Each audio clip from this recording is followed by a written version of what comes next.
जय जय सीताराम।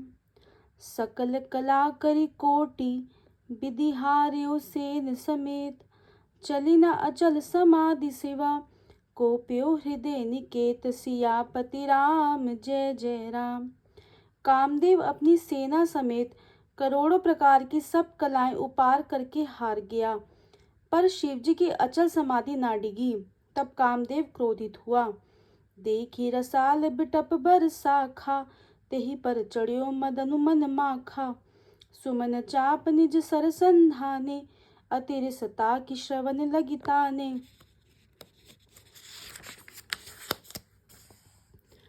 आम के वृक्ष की एक सुंदर डाली देखकर मन में क्रोध से भरा हुआ कामदेव उस पर चढ़ गया। उसने पुष्प धनुष पर अपने पांचों बाण चढ़ाए और अत्यंत क्रोध से लक्ष्य की ओर ताककर उन्हें कान तक तान लिया। छाड़े विषम बिसिक और लागे, छूटी समाधि शंभु तब जागे। भयो ईस मन क्षोभ विशेषी, नयने उघारी सकल दिशि देखी। कामदेव ने तीक्ष्ण 5 बाण छोड़े जो शिवजी के हृदय में लगे। तब उनकी समाधि टूट गई और वे जाग गए। ईश्वर शिवजी के मन में बहुत शोभ हुआ। उन्होंने आंखें खोलकर सब ओर देखा। सौरभ पल्लव मदन बिलोका, भयो कोप कंप्यो त्रैलोका। तब शिव तीसर नयन उघारा, चितवत काम भयो जरि छारा।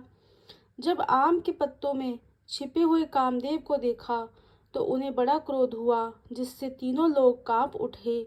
तब शिवजी ने तीसरा नेत्र खोला। उनके देखते ही कामदेव जलकर भस्म हो गया।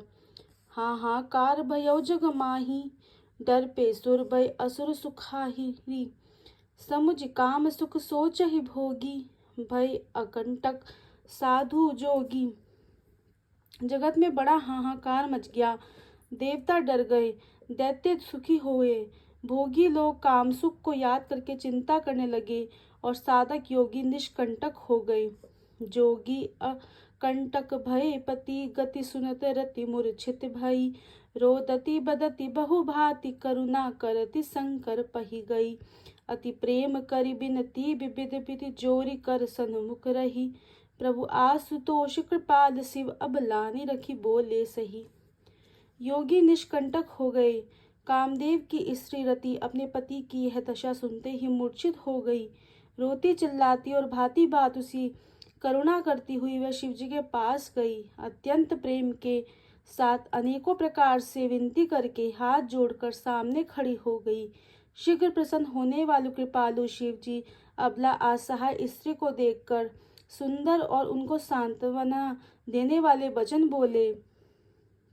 अब ते रति तब नाथ कर हो ही नामु अनंगु, बिनु बपु व्यापहि सबहि पुनि, सुनु निज मिलन प्रसंगु। हे रति, अब से तेरे स्वामी का नाम अनंग होगा, वह बिना ही शरीर के सबको व्यापेगा। अब तू अपने पति से मिलने की बात सुन। जब जदुवंश कृष्ण अवतारा, हो ही हरन महामहि भारा। कृष्ण तनय होई पति तोरा, बचनु अन्यथा होई न मोरा।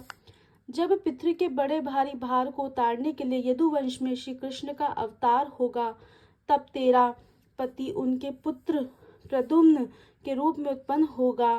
मेरा यह वचन अन्यथा नहीं होगा। रति गवनी सुनी शंकर बानी, कथा अपर अब कहो बखानी। देवन समाचार सब पाए, ब्रह्मादिक बैकुंठ सिधाए। शिवजी के वचन सुनकर रति चली गई। अब दूसरी कथा बखान कर विस्तार से कहता हूँ। ब्रह्मादि देवताओं ने ये सब समाचार सुने तो वे बैकुंठ को चले गए। सब सुर विष्णु बरंच समेता, गए जहाँ शिव कृपा निकेता। पृथक पृथक तिन कीन्ही प्रशंसा, भय प्रसन्न चंद्र अवतंसा। फिर वहां से विष्णु और ब्रह्मा सहित सब देवता वहां गए जहाँ कृपा के धाम शिवजी थे। उन सब ने शिवजी की अलग अलग स्तुति की। तब शशि भूषण शिवजी प्रसन्न हो गए। बोले कृपा सिंधु वृष केतु, कहु अमर आए के हेतु। कह विधि तुम प्रभु अंतर जामी, तदपि बकति बस विनमौ स्वामी। कृपा के समुद्र शिवजी बोले, हे देवताओं, कहिए आप किस लिए आए हैं। ब्रह्मा जी ने कहा, हे प्रभु, आप अंतर्यामी हैं, तथापि हे स्वामी, भक्तिवश मैं आपसे विनती करता हूँ। सकल सुरन के हृदय स शंकर परम छाहु, निज नय नहीं देखा चहै नाथ तुम्हार विबाहु। हे शंकर, से सब देवताओं के मन में ऐसा परम उत्साह है कि हे नाथ, वे अपनी आंखों से आपका विवाह देखना चाहते हैं। यह उत्सव देखिए भरी लोचन, सोई कछु करहु मदन मद मोचन। काम उजारी रति कहु बरु दीना, कृपा सिंधु यह अति बल कीना। हे कामदेव के मद को चूर करने वाले, आप ऐसा कुछ कीजिए कि जिससे सब लोग इस उत्सव को नेत्र भरकर देखें। हे कृपा के सागर, कामदेव को भस्म करके आपने रति को जो वरदान दिया सो बहुत ही अच्छा किया। सा सती करी पुनि करहि पसाऊ, नाथ प्रभुन कर सहज सुभाऊ। पार्वती तप कीन अपारा, करहु तासु अब अंगीकारा। हे नाथ, श्रेष्ठ स्वामी का यह स्वयं ही स्वभाव है कि वे पहले दंड देकर फिर कृपा किया करते हैं। पार्वती ने अपार तप किया है, अब उन्हें अंगीकार कीजिए। सुनि विधि विनय समुझि प्रभु बानी, ऐसे ही हो कहा सुखुमानी। तब देवनद दुम्बि बजाई, बर्षि सुमन जय जय सुर साई। ब्रह्मा जी की प्रार्थना सुनकर और प्रभु श्री रामचंद्र जी के वचनों को याद करके शिव जी ने प्रसन्नता पूर्वक कहा, ऐसा ही हो। तब देवताओं ने नगाड़े बजाए और फूलों की वर्षा करके जय हो देवताओं के स्वामी की जय हो ऐसा कहने लगे। अब सरुजानी सप्तऋषि आए, तुरत ही विधि गिरि भवन पठाए। प्रथम गए जह रही भवानी, बोले मधुर बचन छलसानी। उचित अवसर जानकर सप्तऋषि आए और ब्रह्मा जी ने तुरंत ही उन्हें हिमाचल के घर भेज दिया। वे पहले वहां गए जहां पार्वती जी थी और उनसे छल से भरे मीठे विनोद युक्त आनंद पहुंचाने वाले वचन बोले। कहा हमार न सुनियो तब नारद के उपदेश, अब भा झूठ तुम्हार पन, जा रहे हो काम महेश। सियापति राम जय जय राम। नारद जी के उपदेश से तुमने उस समय हमारी बात नहीं सुनी। अब तो तुम्हारा प्रण झूठा हो गया, क्योंकि महादेव जी ने काम को ही भस्म कर डाला। सुनी बोली मुस्काई भवानी, उचित कयो मुनि बर विज्ञानी। तुम रे जानु कामु अब जारा, अब लगी शंभु रहे सबिकारा। यह सुनकर पार्वती जी मुस्कुराकर बोली, हे विज्ञानी मुनिवरों, आपने उचित ही कहा। आपकी समझ में शिव जी ने कामदेव को अब जलाया है। अब तक तो वे विकार युक्त कामी ही रहे। हमरे जान सदा शिव जोगी, अज अनवद्य अकाम अभोगी। जो मैं शिव से ही अस जानी, प्रीत समेत कर्म मद मानी।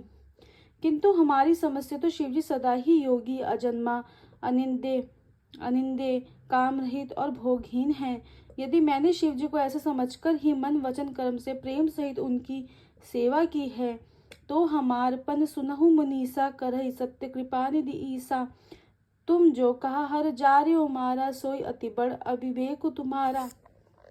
हे मुनीश्वरों सुनिए, हे कृपा निदान भगवान, मेरी प्रतिज्ञा को सत्य करेंगे। आपने जो यह कहा कि शिवजी ने कामदेव को भस्म कर दिया, यही आपका बड़ा भारी अविवेक है। तात अनल कर सहज सुभाऊ, हिम तेहि निकट जाय नहीं काऊ। गए समीप सो अवसि नसाई, असी मनमत महेश की नाई। हे तात, अग्रिका का तो सहज स्वभाव ही है कि पाला उसके समीप कहीं जा नहीं सकता और जाने पर वह अवश्य नष्ट हो जाएगा। महादेव जी और काम के संबंध में भी यही अन्याय समझना चाहिए। ही हर्षे मुनि बचन सुनी, देखि प्रीति विश्वास। चले भवान ही नाय सिर, गए ही माँ चल पास। पार्वती के वचन सुनकर और उनका प्रेम और विश्वास देखकर मुनि हृदय में बड़े प्रसन्न हुए। वे भवानी को सिर नवाकर चल दिए और हिमाचल के पास पहुँचे। सब प्रसंग गिरिपत ही सुनावा, मदन दहन सुनी अति दुख पावा। बहुरी कहो रति कर बरदाना, सुमी हिमवंत बहुत सुख माना। उन्होंने पर्वतराज हिमाचल को सब हाल सुनाया। कामदेव का भस्म होना सुनकर हिमाचल बहुत दुखी हुआ। फिर मुनियों ने रति के वरदान की बात कही। उसे सुनकर हिमवान ने बहुत सुख माना। हृदय विचारी शंभु प्रभुताई, सादर मुनि बर लिए बुलाई। सुदिन सुन खतु सुगरी सोचाई, बेगी वेद विधि लगन धराई। शिवजी के प्रभाव को मन में विचार कर हिमाचल ने श्रेष्ठ मुनियों को आदरपूर्वक बुला लिया और उनसे शुभ दिन, शुभ नक्षत्र, शुभ घड़ी शोधवा कर वेद की विधि के अनुसार शीघ्र ही लगन निश्चय कराकर लिखवा लिया। पत्र सप्तऋषिनि सोई दीनी गही पदविने हिमाचल कीनी जाय बिदिन दिन दीन सपाती बाचत प्रीति न हृदय समाती। फिर हिमाचल ने वह लगनी पत्रिका सप्तऋषियों को दे दी और चरण पकड़कर उनसे विनती की और उन्हें जाकर वह लगन पत्रिका ब्रह्मा जी को दी। उसे पढ़ते समय उनके हृदय में प्रेम समाता न था। लगन बाजी अज सब ही सुनाई हर्षे मुनि सब सुर समुदाय। सुमन भ्रष्टि नभ बाज न बाजे मंगल कलश सहुदि साजे। ब्रह्मा जी ने लग्न पढ़कर सबको सुनाया। उसे सुनकर सब मुनि और देवताओं का सारा समाज हर्षित हो गया। आकाश से फूलों की वर्षा होने लगी, बाजे बजने लगे, दसों दिशाओं में मंगल कलश सजा दिए गए। श्री राम जय राम जय जय राम जय जय राम जय जय राम। श्री राम जय राम जय जय राम जय जय राम जय जय राम। श्री राम जय राम जय जय राम जय जय राम। श्री राम जय राम जय जय राम जय जय राम। श्री राम जय राम जय जय राम जय जय राम जय जय राम। जय जय सीताराम।